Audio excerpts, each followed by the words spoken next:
you 1010 for bringing that in. So 2 weeks ago, I preached on I started my series, God is an Artist.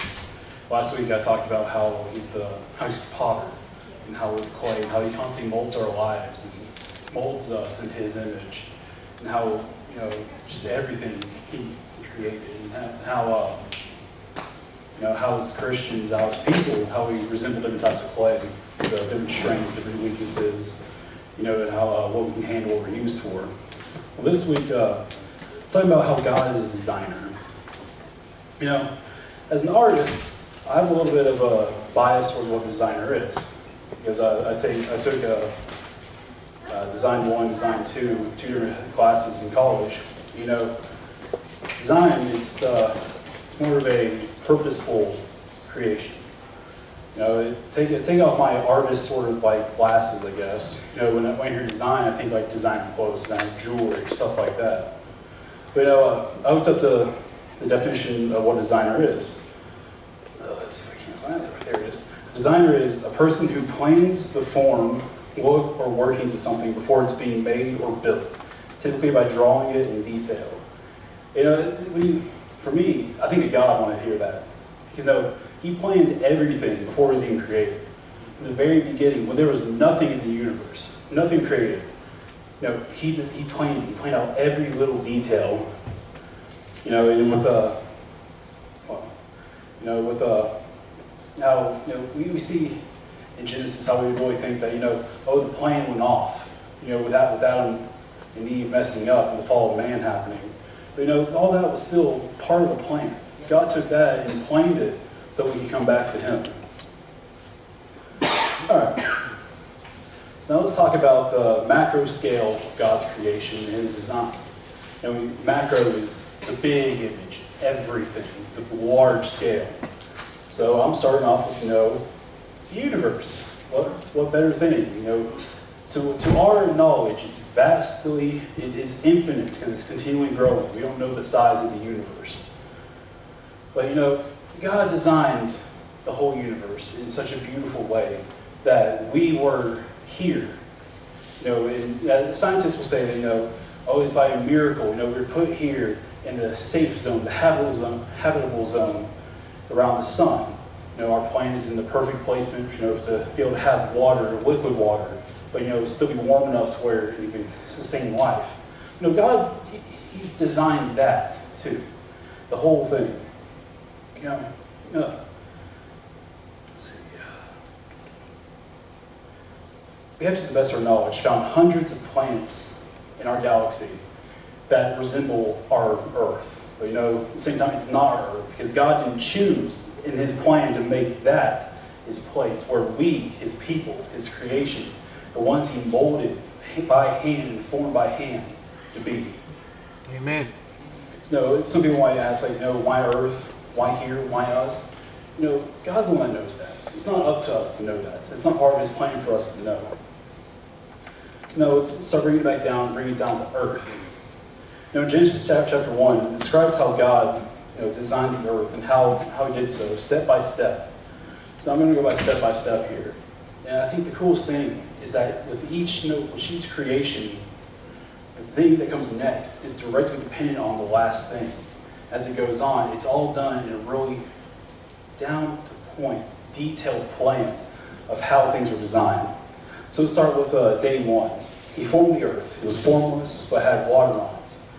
The water cooled the earth, cooled the rock. Because that, to our knowledge, with water, with it being heated up, it's still cooling, puts off steam, creates cloud cover. It allows it to be cool enough for us to actually live here. And it creates an atmosphere holding in, the CO2 to keep it warm, and CO2 that's necessary for, plant life. And day 2 was the sky, our atmosphere to protect us and to hold our necessary gases. Our atmosphere is made up of several different layers, and each of those layers have a different purpose in it, holding in different types of gas, holding in different, magnetic. We have a magnetic field around us, part of our atmosphere, that protects us from all the UV rays and all sorts of other dangerous things the sun puts off. God designed that so, further things can come along, life can come along, other things actually start growing, start becoming, the earth he planned and designed for. Day 3, he separated the land from the sea, and he made a way for all the plants and trees, made a way for all plants on earth, trees, grass, shrubs, fruit, even all the algae and stuff that grow. Now, they made a way for the CO2 that, as the scientists would say, start being dissipated, start being absorbed, start being used, to create oxygen for further life, for us humans, animals, bugs, birds, fish, all that they'll use. The fruits and all that, it's food for us to eat later on. Then day 4 was the sun, the moon, and the stars, and as the Amplified Bible describes, the whole universe, galaxies, everything. The sun was to further warmth, for photosynthesis for the plants, so they can continue living. And the moon to give light at night and to keep cooling the earth, but was still with light. For me, the stars is it's God's beauty. Saying, hey, I love you guys. I want to give you something beautiful to look up at in the night sky. Day 5 was the bird and fish. Fish for birds to eat, fish for later animals and humans to eat. Keep everything spread out, because with birds, the birds will eat the fruit, and after they eat the fruit, they eat the seed also. When they fly, that seed gets spread once they get done with once they digest it all, and start spreading it out, start making it more abundant. Day 6 for the bugs, livestock, all the other animals that are on land. For us, that's food for humans. The livestock to help us out, because with oxen, the animals were our first helpers.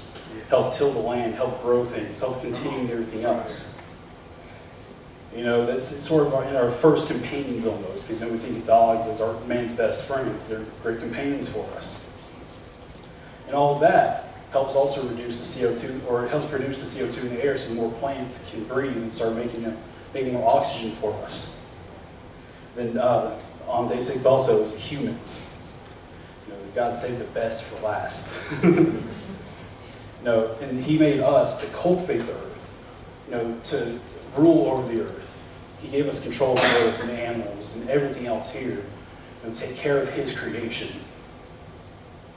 On day 7, he rested to make a guideline for us to follow, because rest is always necessary for us. Because we keep pushing ourselves until we get worn and slap out. We don't want to do anything. We're stressed. We're exhausted. We can't do anything. So even God took a break. To me, it's an important model to follow. Sometimes it just gets skipped over. Everyone thinks, days 1 through 6, creation, then God rested. That's a really important part of that whole thing too. That right there is God's design plan for us to live by. All right, now let's talk about us, humankind. We are God's special creation. God designed us in his image. We are, like I said before, he hand formed us. He formed us as the clay that we are. We are his vessels. The cool thing about us is that God designed us to be incredibly efficient. Our bodies, as we look at today, we see people overweight, obese, stuff like that. Or people that aren't eating enough, and they aren't efficient technically. But back in the day, people lived for 900 plus years. Methuselah almost lived to be 1,000 years old. That to me, that screams that our bodies are supposed to be much more efficient. But even now they're efficient. So I think we have our endocrine system, which is a special system in our body that keeps us regulating the right body temperature, keeps our water levels the same, warns our body when something's off. But let's talk about how people lived for 900 years. So I got a list about, I think it's 5 or 6 people that lived to be that old.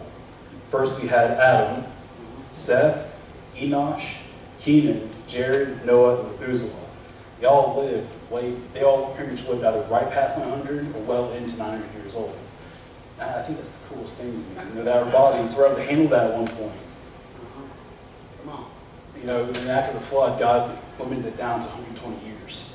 For whatever reason, I'm not sure. At the same time, maybe it's so we don't overpopulate the earth at some point and keep living that long. I'm not sure what God's plan is, but he has a plan that he designed for earth and for us. Now, let's talk about the human brain.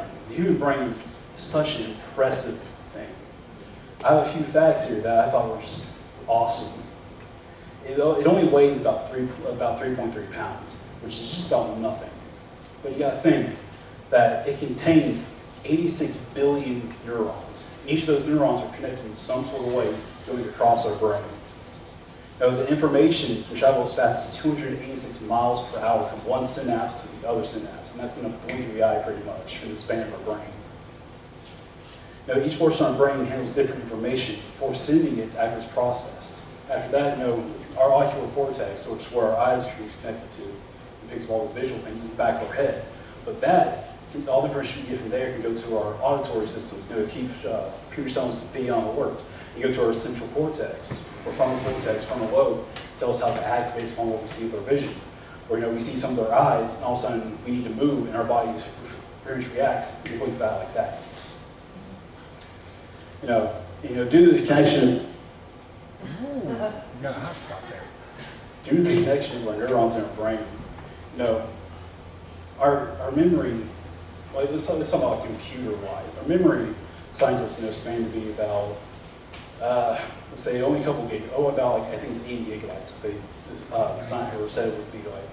But with all the connections going on, our brain's memory, information you can store is up to 2.5 petabytes. And a petabyte is 1 million gigabytes. Anyone that knows technology at all, that's a lot of information you can store. That's a lot of different things from sensory memory, auditory memory, taste memory, anything that gets stored in our brains pretty much forever.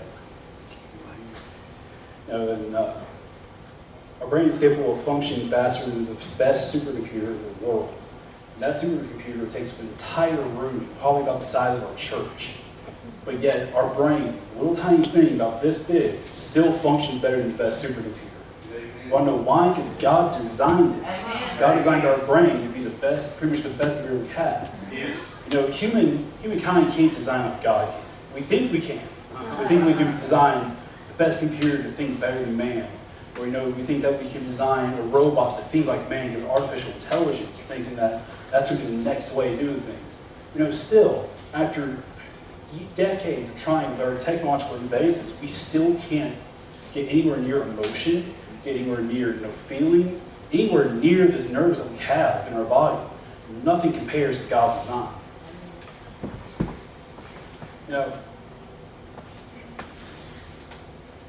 That's our brains alone. Our individual nerves and muscles can remember things also. Your muscle memory. Or after working out for so long, your body starts remembering what you're doing. It starts becoming less effective because your body's like, yeah, okay, I'm getting used to this. This is pretty much a daily thing for me. Or you might remember falling and getting hurt one time. You might go back and thinking that and feel that pain in the exact same part of your body. Now that's your body, the nerves remembering what happened, and then taking right back to the brain and seeing that signal there. Like I said about our endocrine system just being a cool way of containing our pretty much our homeostasis, as it's called, or balance.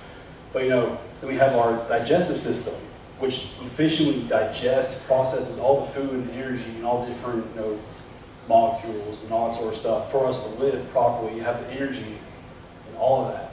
But we have our what else would it be? Our nervous system, which, like I said, can react in a blink of the eye. So anything that spans our entire body. Our respiratory system efficiently uses oxygen to where you get every pretty much blood cell that we have. It's filled with oxygen to where it needs to be, pretty much in seconds. Just the way that God designed our body, I think, is an amazing thing. So many people discount themselves. So many people discount, just humankind in general. We're God's, I won't say greatest creation, but we're His pride and joy. One of my favorite things to talk about, I learned a few years back, I think it's about 3 or 4 years. There's this little protein, it's called laminin. I'm sure a lot of people haven't heard of it. But it's this little tiny protein that literally plays the biggest part of our bodies, chemistry, construction, all that. Laminin has been called the glue of our bodies. It's pretty much our body's biological protein glue. It connects and holds together all other cells, all of the proteins, everything together. Holds our skin together, holds our organ tissues together, holds our muscles together, everything. You know, might be asking, why am I bringing this up? Why don't you just a little protein? Why bring it up? Well, you know, it's in the shape of a cross. It's the perfect shape of a cross. I thought that was the coolest thing. You know, you think that God, Jesus, you know, our symbol of our salvation, our symbol of holding us together is the cross. Amen. It's the way that all Christians, you know, come together and stay connected is the image and vision of that cross that we have. You know, Jesus is the one that came and, you know, saved us. He's our salvation. He's the one that holds us together when we start falling apart. His hands hold us together. You know, just like compared to the layman that literally holds our bodies together. I think that's the coolest thing that's in the shape of the cross. Yeah. You know, just let's see. You know, God had a plan from the very beginning. You know, of our salvation. Be able to spend an eternity with Him. Like I said earlier, how, you know, fall man. A lot of people will be like, "Oh, that's where the plan went off." You know, God knew that was going to happen. God is all-knowing, all-seeing, all-powerful. He knew that was going to happen. So He planned accordingly for it. You know, and down that line of Adam that, you know, fell, came Jesus, the one that brought it all back together. You know, the Bible not only is a love story, it's also the culmination of God's plan and design all coming together to a head. I think that's one of the coolest things too, that God has His way of showing us His plan, but we just have to be open up to it. We have, you know, His design, all that. We have to be open to that all. You know, and then in closing, God designed us. God designed everything. You know, like I said, God designed us specially after Him. We are God's masterpiece. He's the one that we are the ones that He sculpted. You know, He breathed His life into. We are the special ones He designed. You know, I want you guys to remember that. 10:10. If you guys have anything, go ahead and start getting up here. Gone. You know, God is an artist, and we are His masterpiece. You know, I feel like it's time that we start acting like it. You know, start taking care of ourselves, start taking care of our body, start taking care of the Christian body itself, the church, everything. You know, as a masterpiece, He loves and adores us more than anything. You know, we got to remember to love and adore ourselves too.